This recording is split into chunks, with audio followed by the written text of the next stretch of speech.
Trae Waynes, former Vikings cornerback, a player that I respect. I admire his toughness, his ability to have last play amnesia and reset himself for the next play as if it's the first play of the game, his motor. And I've said this before, I don't care how wild this sounds.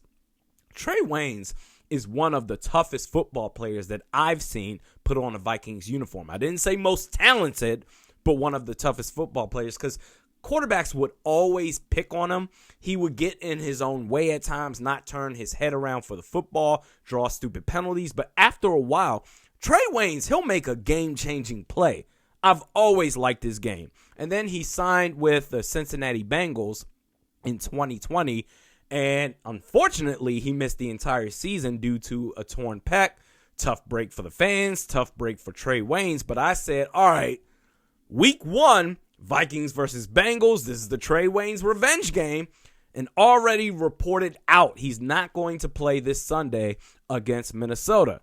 So what does that mean for Justin Jefferson and Adam Thielen? Well, I introduced to you Eli Apple, who quite honestly has been, for the most part of his career, a walking highlight for the receivers that he's facing. I can't tell you how many times over the years, whether it's with the New York Giants or New Orleans, especially if Joe Buck and Troy Aikman are calling the game, well, that's a big-time catch and run for whoever the fuck with Eli Apple's jersey turned around chasing the guy.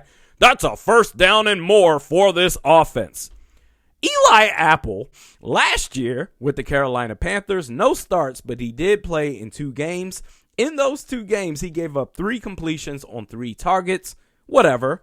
However, the last time he was a full-time starter was 2019 with the Saints. He gave up a 63% completion rate and 200 yards after the catch. Our outside receivers should have a field day on Sunday. They really should. There's no excuse not to. Although I can think of maybe a couple of reasons why that won't necessarily happen. Number 1, the pass rush of the Bengals. So Rashad Hill, he's playing left tackle. On Sunday, he's going to match up with Trey Hendrickson, to which I say, woo, child, just do the best you can. Now, if Kirk Cousins, if he doesn't get the protection that he needs, then that's going to take a boatload of pressure off the Bengals secondary.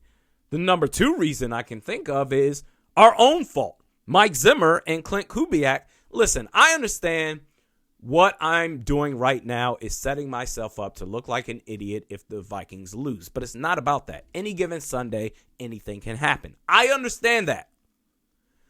But if you lose because, all right, the Vikings defense, they took Joe Burrow, the Bengals offensive line, the Bengals offense for granted. And I'm going to do my whole Vikings-Bengals official deep dive preview on Thursday. But all right, you took the Bengals offense for granted and you lose in a shootout, let's say 38-35, whatever.